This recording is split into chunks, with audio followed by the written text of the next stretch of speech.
What's going on, everybody? KingofDragons 5000 here, coming at you with another figure review. Today we'll be having a look at the Mcfarlane Toys Mortal Kombat 11 Kotal Kahn. And so here we have the Mcfarlane Mortal Kombat 11 Kotal Kahn posing out of the packaging. Before we take a look at the figure, let's actually run through his accessories, shall we? His one and only accessory dedicated to himself is his weapon, which looks like a mock waddle. It looks really nice. I especially love the detailing on it. It is so nice to look at. And he of course does come with a Mcfarlane Mortal Kombat display base.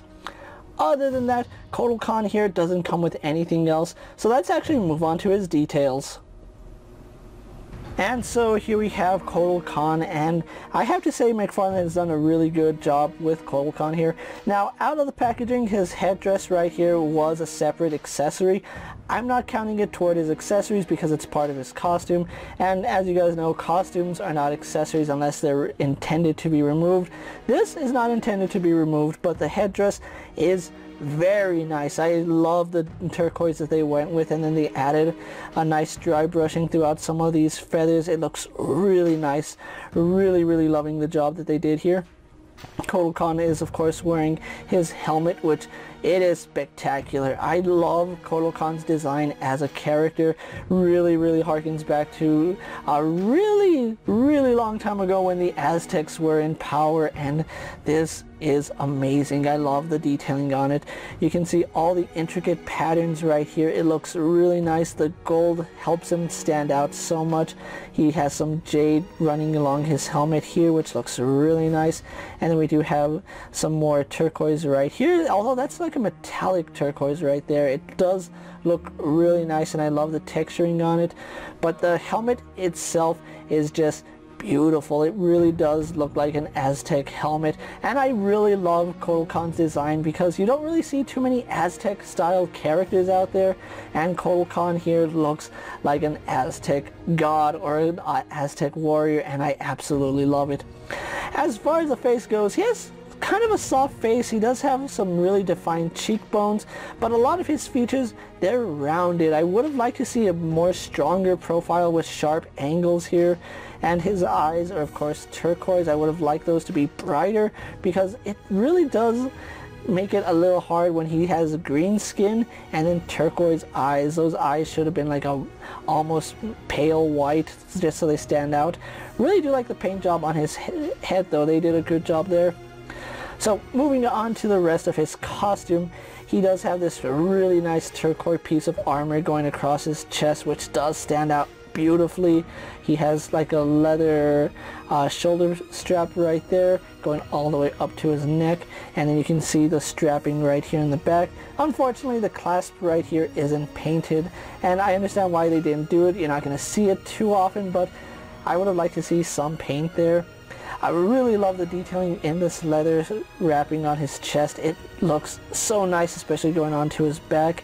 And then we have a look at these really intricate shoulder pads. Again, they're done in the same gold plastic that his helmet is. And you can just see how much detailing is in them. They are beautiful. This is a very nice sculpt. Mcfarlane absolutely killed it with this Kotal Kahn sculpt. And moving on to his arms, his pauldrons are not just the gold shoulder pads that we see right here. They also have some leather padding right here, which I think that's a really nice little detail, that it's not covering his shoulders, so he has some armor right here. It's leather armor, but it's still very nice and moves very good. One thing I am really happy about is the paint job that they went with on Kotal Kahn. On mine, you can see it is a little bit off-centered. It looks like it's leaning more toward the right. But I believe it should be a little more centered, and you can tell just by how it goes on his pecs right here. Not a huge deal in my book because it's something you really don't notice unless you're really looking for it. We of course have some more paint right here that matches right there, so that's really good. Then we have a look at his wrist wraps, which have a gold, I don't want to say it's gold armor, but it does have a gold accent right here. It's mainly that same leather armor that we saw right here on his shoulder pad. Looking really nice. Still love that detail there. running down, and you can actually see some stitch work right here. They did some really good sculpting. And then we do have some tan wrist wraps, so that's another little detail. So it's almost like he has wrapping and then he puts his armor on. That's so nice. Having a look at his hands, he just has 2 grip hands. No fists, unfortunately, but that's to grasp his mock waddle, or at least it looks like a mock waddle. It's not really, but that's the closest thing I can resemble it to. Having a look at his tunic right here, it's really nice. I do love the gold paint that they went with. It's almost matches the plastic very closely, so I do like that. We do have some red wraps right here going all the way around until we get to the back. I kind of feel like these parts right here, these 2 little, I don't want to say that they're like loops, but they almost come over like loops. I feel like those should be painted gold as well as this part right here. It just feels like they didn't paint the back of the costume, because I feel like these wraps right here, these red ones, should continue on the back right here, and as you can see, they don't, so that's a little bit unfortunate. He of course does have some turquoise amulets right here on the side, so those look really nice, along with his leather tunic, which is very well done. We do have some more patterns right here. That looks good. I love his design overall. I don't know what it is about Kotal Kahn, maybe my Hispanic heritage, but this is a very cool design. I don't care much for the character, but the design is absolutely beautiful. And then we have some more paintwork here on his legs. Going onto his legs, we do have some leather wraps with some more turquoise right here, looking really good. And then we have some gold accents right here, which again, they do a fantastic job of matching the golds. That's very nice. I do appreciate the effort that went into matching those gold pieces. And then we have a look at his feet, where he is wearing sandals, and you can actually see he does have some binding right here, so that's really nice. I kind of feel like the binding should have been a lighter brown just because it looks like rope, but overall, really nice design. Really loving Kotal Kahn here. He is a spectacular looking figure. So with that out of the way, guys, let's actually get him compared to other figures you may have in your collection. And so here we have Kotal Kahn posed next to a Marvel Legends Cyclops and a DC Multiverse Superman. Here we have Kotal Kahn posed next to a WWE Elite Scale figure and a Mezco 1/12 Collective Popeye the Sailor Man. Here we have Kotal Kahn posed next to a Lightning Collection White Ranger and a Star Wars Black Series Mandalorian. And finally, here we do have a Mcfarlane Kotal Kahn posed next to the Mcfarlane Mortal Kombat 11 Shao Kahn. So with the comparisons out of the way, let's actually have a look at Kotal Kahn's articulation.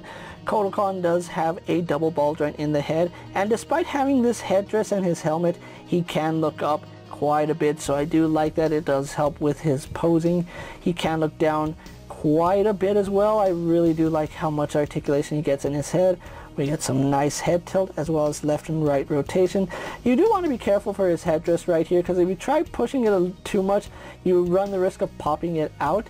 It pegs in, so you don't have to worry about breaking it, but it does pop out on occasion if you try forcing it too much. Now, moving on to his arms, he does have a ball joint here in the shoulder, but there really isn't too much clearance, so that's about as far back as it goes. That's about as far forward. Down and up really doesn't go too well. Going out to the side, goes out to about there. He can do a full 360 despite the fact having this shoulder armor. It does get out of the way because it is a softer plastic. He has a bicep swivel, which works fine, and as you can see, the padded armor does move with the bicep, so that's really nice. I do like that. We do have a double bend here at the elbow, giving him more than 90 degrees. I actually think I can get a little bit more range. Yeah, I can get more range out of that, so it goes very far. I do like that. He does have a ball joint here at the wrist, which does go up and down, and then we can rotate that to have in and out movement, and then of course it does rotate on that peg. He does have a ball joint here at the torso, which does lean back, doesn't lean too far forward, and goes to the side a little bit. Then we have a second ball joint at the waist, which goes back to about right there. Going forward, it goes forward better than it goes back, surprisingly, and we don't get too much tilt, but we do get rotation out of that, and unfortunately it's really hard to get to because of his belt here, it does make swiveling that joint a little hard, but you can get some swivel out of that mid-torso joint. Legs do kick forward to about right there. They kick back about right there. Out to the side, no problem. Unfortunately, we have very little thigh swivel, which does suck a little bit. Then we do have double bend at the knee, going about that far. I want to say it can go further back, but let's see.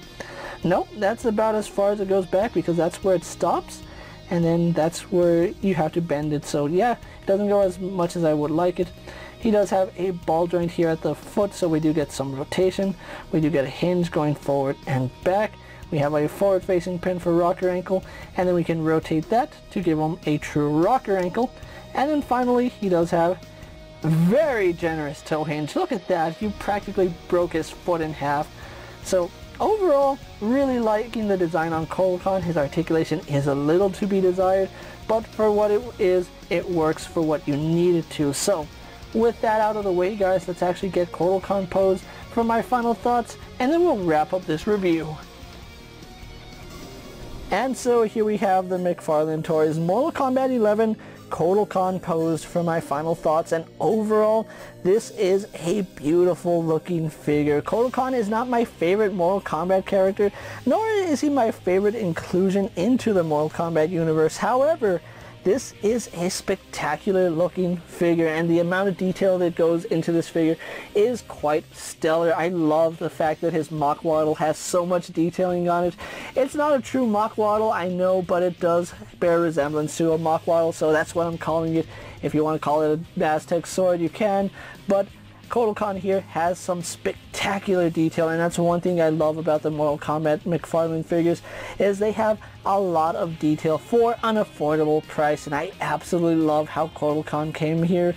The amount of detailing on the feathers is very nice. The helmet is beautiful. The golds that they went with is perfect for this figure. I think the one thing that he could have come with that isn't a key accessory are the little totems that he uses to power up his attacks. If they had included that, this would have been a much better figure, but as it stands, he is still a very good figure and one of the better Mortal Kombat figures that Mcfarlane has put out there. I absolutely love his design. The paintwork on him is crisp, it's beautiful, it's almost flawless, with a few errors here and there and some missing paint on the back, but overall Kotal Kahn here is a must-have for any Mortal Kombat fan, and that's coming from a guy who really doesn't like Kotal Kahn. The design on him is perfect in figure form, and I feel like Mcfarlane captured the look of this figure perfectly.